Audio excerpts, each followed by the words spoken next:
Good morning. This is design of an automated hospital bed for an intensive care unit with an inbuilt patient transfer mechanism by MLA Pires, VR Manage and JLS Jayathan. The main reason for this project was the current worldwide pandemic and the shortage of ICU beds in Sri Lanka. We had to consider why ICU beds are important for critical condition patients. We had to consider the basic functions of an ICU bed and the importance of managing a bedridden patient. We also had to look at the need for a patient transfer mechanism for an ICU bed. As we did the need assessment, we found out that the cost to import an ICU bed is 600,000 rupees. The available ICU beds in Sri Lanka are 600 units, and we also looked at the current patient transfer methods and its drawbacks.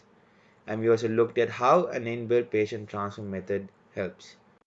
When we look at the working mechanism, we had to achieve four main positions: the Fowler's, semi-Fowler's, Trendelenburg, and reverse Trendelenburg.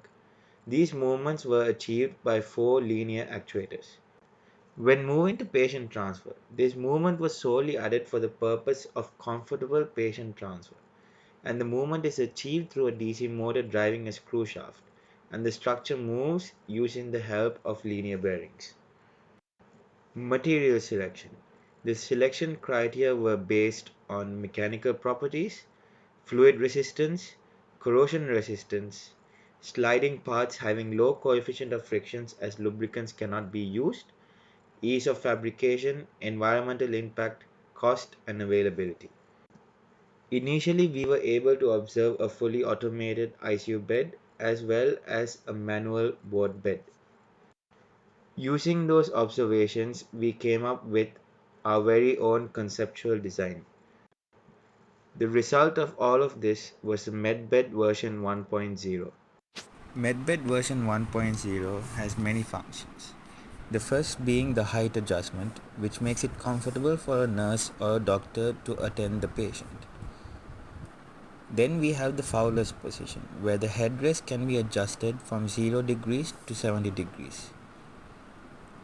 Then we can also move the leg region, which makes it more comfortable for a patient.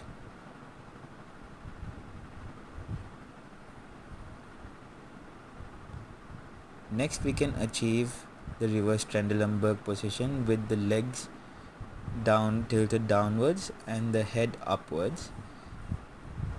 An angle of 0 to 15 degrees can be achieved in the reverse Trendelenburg, and now the Trendelenburg position with the head tilted downwards and the legs upward.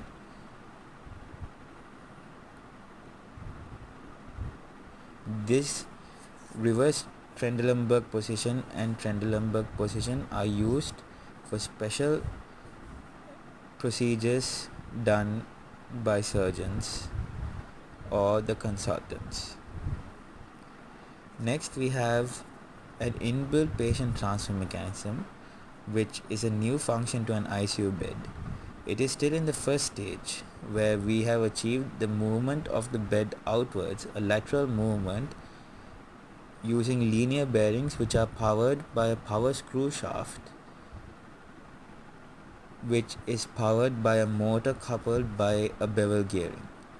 The bed can be moved outward to a maximum of 350 millimeters.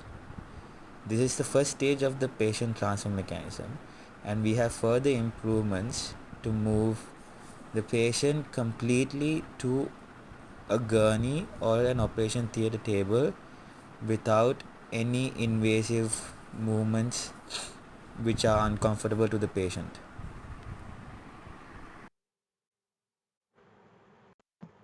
The main developments that have to be done are to the patient transfer mechanism. The next stage of design is to combine a current patient transfer mechanism to the lateral movement of the structure that is already built. This is done by introducing an endless belt to the lateral movement of the structure, which allows the movement of the patient either directly onto a gurney or an operation theater table. The movement of the endless belt is achieved using drive motors and can be controlled by a remote control or computer. This development is still in design stage, however the outcome of the design is looking extremely feasible.